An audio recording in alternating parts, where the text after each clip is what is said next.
എല്ലാവർക്കും നമസ്കാരം. എല്ലാവർക്കും വിനായക ചതുർത്ഥി ആശംസകൾ.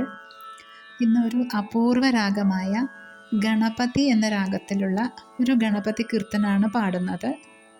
വിദ്വാൻ ഡോക്ടർ എം ബാലമുരളീകൃഷ്ണ സാർ കണ്ടെത്തിയ ഗണപതി എന്ന രാഗത്തിലുള്ള ഗണപതി കീർത്തനം. ഇതിൻ്റെ ആരോഹണം അവരോഹണം. സാഗ പ സ സ പ ഗ സ സ ഗ പ സ സ പ ഗ സ. 3 സ്വരങ്ങളേ ഉള്ളൂ. ഷഡ്ജം പഞ്ചമം കൂടാതെ സാധാരണ ഗാന്ധാരം കൂടി. അതുകൊണ്ട് തന്നെ സാധാരണ ഗാന്ധാരം വരുന്ന ഏതു മേളകർത്ത രാഗത്തിൻ്റെയും ജന്യായിട്ട് പറയാം.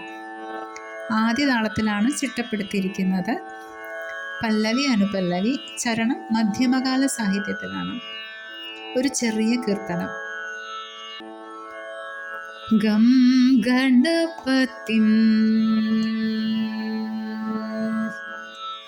ഗം ഗണപതിം ഗം ഗം ഗണപതിം ഗം ഗം ഗം ഗണപതിം ഭജേഹം ഗം ഗണപതിം ഗം ഗം ഗണപതിം ഗം ഗം ഗം ഗണപതിം ഭജേഹം ഗം ഗണപതിം ഗം ഗം ഗണപതിം ഗം ഗം ഗം ഗണപതിം ഭജേഹം ഗം ഗണപതിം ഗം ഗം ഗണപതിം ഗം ഗം ഗം ഗണപതിം ഭജേഹം ഗം ഗണപതിം.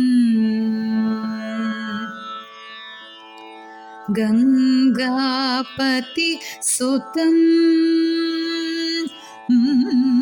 ഗംഗാപതി സുതം ഗണനീയ ഗണഗണനീയം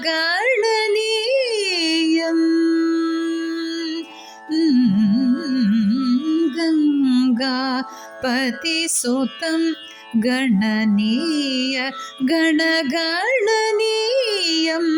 സദാ വന്ദനീയം ഗംഗാപതി സുതം ഗണനീയ ഗണഗണനീയം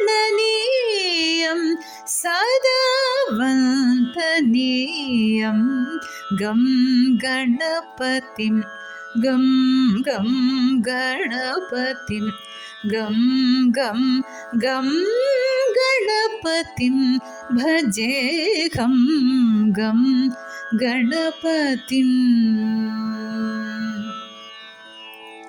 ത്രിഭുവന സർവം ത്വദീയ രൂപം ത്രിഭുവന സർവം ത്വദീയ രൂപം ത്രികാലമൂലം ത്രിലോകദീപം ത്രിഭുവന സർവം ത്വദീയ രൂപം ത്രികാലമൂലം ത്രിലോകദീപം ശുഭകര മുരളീഗാനാലാപം സിദ്ധിബുദ്ധി സന്തോഷകലാപം ത്രിഭുവന സർവം ത്വദീയ രൂപം ത്രികാലമൂലം ത്രിലോകദീപം ശുഭകര മുരളീഗാനാലാപം സിദ്ധിബുദ്ധി സന്തോഷകലാപം ഗം ഗണപതിം ഗം ഗം ഗണപതിം ഗം ഗം ഗം ഗണപതിം ഭജേഹം ഗം ഗണപതിം ഭജേഹം